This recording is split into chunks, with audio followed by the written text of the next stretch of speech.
반갑습니다. 고등부 친구들. 이번 한 주 또 즐겁게 재미있게 보냈습니까? 이제 2학년까지 등교 수업을 진행하고 있는 걸로 알고 있습니다.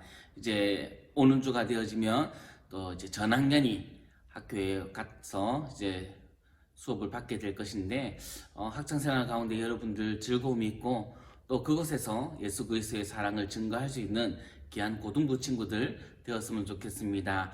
저도 여러분들 교회에서 만날 시간들을 기대하면서 또 부지런히 준비하고 또 기도하는 중에 있습니다. 만날 그 시간까지 서로 소망하면서 우리 교회에서의 만남의 예배가 빨리 회복될 수 있도록 기도할 수 있는 저와 여러분 되기를 예수님의 이름으로 부탁드립니다. 오늘은요 창세기 42장 1절에서 9절까지의 말씀을 가지고 꿈을 주신 이유라는 제목으로 말씀을 나눠보겠습니다. 다같이 성경 봉독 하시겠습니다. 그때 야곱이 애굽에 곡식이 있음을 보고 아들들에게 이르되 너희는 어찌하여 서로 바라보고만 있느냐. 야곱이 또 이르되 내가 들은즉 저 애굽에 곡식이 있다 하니 너희는 그리로 가서 거기서 우리를 위하여 사오라. 그러면 우리가 살고 죽지 아니하리라 하매 요셉의 형 10사람이 애굽에서 곡식을 사려고 내려갔으나 야곱이 요셉의 아우 베냐민은 그의 형들과 함께 보내지 아니하였으니 이는 그의 생각에 재난이 그에게 미칠까 두려워함이었더라. 이스라엘의 아들들이 양식 사러 간 자 중에 있으니 가나안 땅에 기근이 있음이라. 때에 요셉이 나라의 총리로서 그 땅 모든 백성에게 곡식을 팔더니 요셉의 형들이 와서 그 앞에서 땅에 엎드려 절하매 요셉이 보고 형들인 줄을 아나 모는 자고 엄한 소리로 그들에게 말하여 이르되 너희가 어디서 왔느냐. 그들이 이르되 곡물을 사려고 가나안에서 왔나이다. 요셉은 그의 형들을 알아보았으나 그들은 요셉을 알아보지 못하더라. 요셉이 그들에게 대하여 꾼 꿈을 생각하고 그들에게 이르되 너희는 정탐꾼들이라. 이 나라의 틈을 엿보려고 왔느니라. 아멘. 오늘 본문의 말씀은 상당히 재미있는 말씀입니다. 지금 몇 주간 요셉의 생애를 쭉 살펴보면서 지난주 말씀을 살펴볼 때 이제 요셉이 긴 노예 생활 그리고 감옥 생활을 청산하고 애굽의 총리가 되어지는 그런 장면들을 목격했어요. 그래서 하나님께서는 꿈을 이루시고 하나님의 계획을 반드시 이루시는 분이란 것을 배웠습니다. 근데 이야기가 거기서 끝나지 않고 계속적으로 이어지고 있어요. 뭔가 덜 끝났다는 이야기죠. 이 뒤에 무언가가 이야기가 있다라는 이야기죠. 그런데 성경을 잘 읽어보면요, 요셉이 총리가 되어지는 사건이 절정이 아니에요. 오히려 절정은 지금부터 이어가는 이야기입니다. 오늘 본문의 말씀부터 시작해서 어느 정도까지 어떤 이야기가 이어지냐면 이제 형들하고 이 요셉하고의 관계가 해결되어지는 부분들이 쭉 이어져요. 오늘 본문의 말씀에 보면요, 시작할 때 야곱이 애굽에 곡식이 있음을 보고 그 아들들에게 형들에게죠 곡식을 구하러 오라고 권하는 것을 볼 수 있습니다. 이제 요셉이 애굽의 총리가 되어서 7년간 풍년 동안 많은 곡식들을 모아놨어요. 그 곡식이 많은 곡식 모아놓고 나니까 이제 애굽 사람들에게 나눠주고 이 애굽 근방에 있던 팔레스타인 지역에 특히 가나안 지역에 있던 이 사람들도 애굽으로 와서 곡식들을 사가는 그러한 일들이 생겨나기 시작합니다. 물론 이 가나안에 있던 야곱에게도 그 소식이 들려왔어요. 그래서 형들에게 우리가 여기서 굶어 죽을 수만은 없으니까 애굽에 가서 이 곡식들을 사오라고 이야기합니다.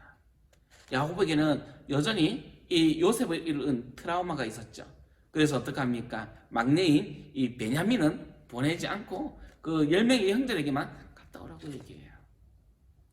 아버지 야곱의 성안을 이기지 못한 형들은 어쨌든 곡식을 구해야 되니까 애굽으로 내려와서 이 요셉 앞에 대면하게 되어지는 거예요. 오늘 성경을 보면 형들이 요셉에게 곡식을 얻기 위해서 절하는 부분이 나타납니다.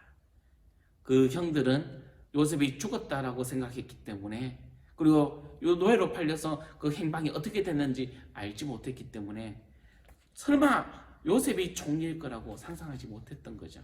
그러나 어떻습니까? 요셉은 형들이 저기서 들어오는 걸 보고 형들이 왔다라고 생각한 거죠.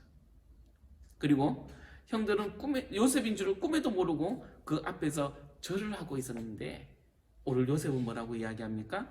이 형들이 자기들에게 절하는 것을 보고 어린 날 그가 꾸었던 꿈을 기억하였다라고 이야기해요. 물론 이 뒤로 형들에게 좀 안 좋은 누명을 씌워서 시므온 형을 놔둬놓고 갔다가 베냐민을 데리고 오게 만들고, 그제서야 또 형들에게 자기가 요셉이란 걸 이야기해서 나중에 야곱을 데리고 오는, 그 가족들을 데리고 오는 사건들이 이어지지만은 오늘 여기까지만 살펴볼 때요.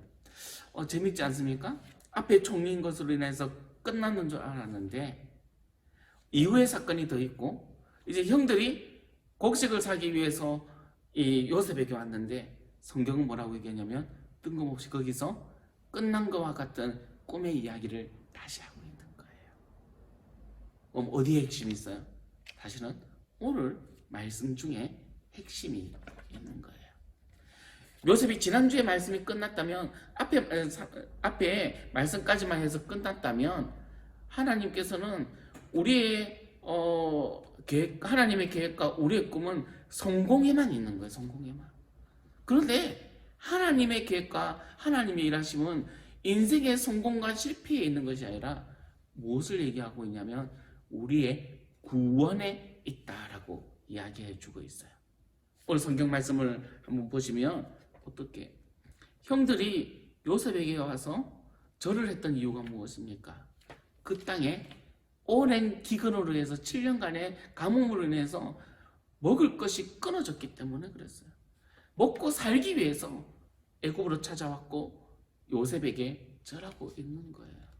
그리고 하나님께서는 이 요셉을 총리로 만들어서 이 가족을 구원하는 구원자로 만들어주고 있더라라는 것입니다.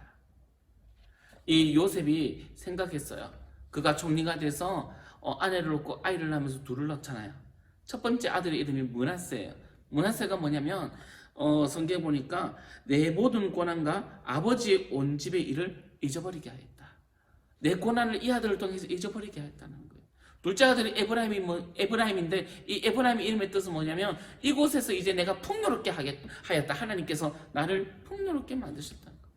지난 일을 잊어버리고 이제 내가 풍요로운 삶을 살아가겠다라고 이야기했는데 어느 날 갑자기 영들이 나타나서 자기에게 절을 하고 어린 날 이 일들이 시작된 그 꿈을 기억나게 하시더라는 거예요. 이유가 무엇입니까? 하나님께서 진정한 요셉을 향한 계획과 꿈은 네가 총리가 되는 데 있는 것이 아니라 이스라엘의 구원자가 되게 하는 것이다라는 거예요. 또 무엇이 있습니까? 이 형들과의 관계를 다시 회복시킴을 통해서 단지 애굽에서 총리가 되어지고 아이를 얻었기 때문에 네가 위로를 얻는 것이 아니라 하나님께서 형들과의 관계를 정리하고 회복되게 하심으로 진정한 위로를 주겠다라고 말씀하고 있는 것이죠. 오늘 이 장면을 보면서 우리가 알아야 될 일들이 있어요. 그것은 뭐냐면 하나님께서 품으시는 우리 안의 뜻과 계획은 인간이 생각하는 성공과 실패에 있는 것이 아니라는 거예요. 하나님께서 우리에게 주는 위로는 어떠한 보상이나 대체되는 것이 아니라 하나님께서는 모든 관계를 풀어내고 회복시키는 데 위로가 있다라는 것을 말해주고 있는 것이에요. 요셉은 형들이 자기에게 와서 절하는 것을 보면서 하나님께서 내게 꿈을 주신 이유가 이것이구나. 내게 가진 고난을 주셨지만은 그래서 총리가 되게 하셨지만은 사실 내가 총리가 되게 한 것은 이 고난에 대한 보상이 아니라 하나님께서 나의 가족을 구원하기 위한 하나님의 크신 뜻이고 우리 가족을 구원하기 위한 하나님의 계획이라는 것을 알게 하신 것이죠. 그래서 요셉은 형들을 용서할 수 있는 거예요. 나중에 요셉이 그 형들에게 고백합니다. 뭐라고 고백합니까? 두려워하지 마세요. 내가 이곳에 온 것은 형들의 잘못 때문이 아니라 하나님께서 우리 가족을 구원하시기 위해서 미리 계획하시고 행하신 하나님의 뜻입니다. 라고 이야기하는 거예요. 사랑하는 친구 여러분, 이 땅을 살아갈 때 우리를 향한 하나님의 계획이 우리가 무언가를 성취해내고 성공하는 것에만 있다라고 생각하며 살아가지 맙시다. 하나님의 계획은 우리를 구원하는 데 있어요. 우리의 영생 얻는 데 있고, 우리가 하나님의 나라를 발견하는 데 있고, 하나님을 쫓아가는, 하나님을 소망하는 데 있음을 기억하시기 바랍니다. 그래서 우리가 바라볼 것은 이 땅이 아니에요. 이 땅에 잘된 고 못되고를 바라보는 것이 아니라 영원히 살아갈 하나님의 나라, 그 땅을 소망하고 살아가야 되는 거예요. 우리에게 줄 위로 또한 마찬가지입니다. 내가 이렇게 고생했으니 하나님께서 이것으로 채워주실 거야가 아니라 관계가 회복되어지고 맡긴 것이 무너지고 꼬였던 것이 풀려서 처음과 같이 되어지는 온전한 회복, 하나님의 관계가 회복되어지고 사람과의 관계가 회복되어지는 그 원래의 모습대로 돌아가는 그 온전한 회복, 그리스도 안에서의 위로와 그리스도 안의 회복이 진정한 회복임을 깨달아야 하는 것이죠. 우리 사랑하는 고등부 친구들, 오늘 말씀을 기억하면서 하나님의 계획이 우리를 구원하는 그 안에 있음을 깨달아 알고, 하나님의 위로가 하나님의 관계와 사람과 사람과의 관계의 온전한 회복임을 알아서 쓸데없는 것을 쫓아가기 위해 열심을 내는 것이 아니라 하나님만을 바라보고 하나님의 구원이 우리의 삶에서 이루어지기를 소망할 수 있는 그러한 삶을 살아가는 저와 여러분 되기를 소망합니다. 그래야 해서 우리의 삶을 보고 많은 이들이 예수 그리스도의 구원을 바라보게 하고, 우리의 삶을 통해서 많은 사람들이 하나님과의 맡긴 관계가 회복되어지는 놀라운 역사를 이루는 저와 여러분 되시기를 예수님의 이름으로 축원합니다.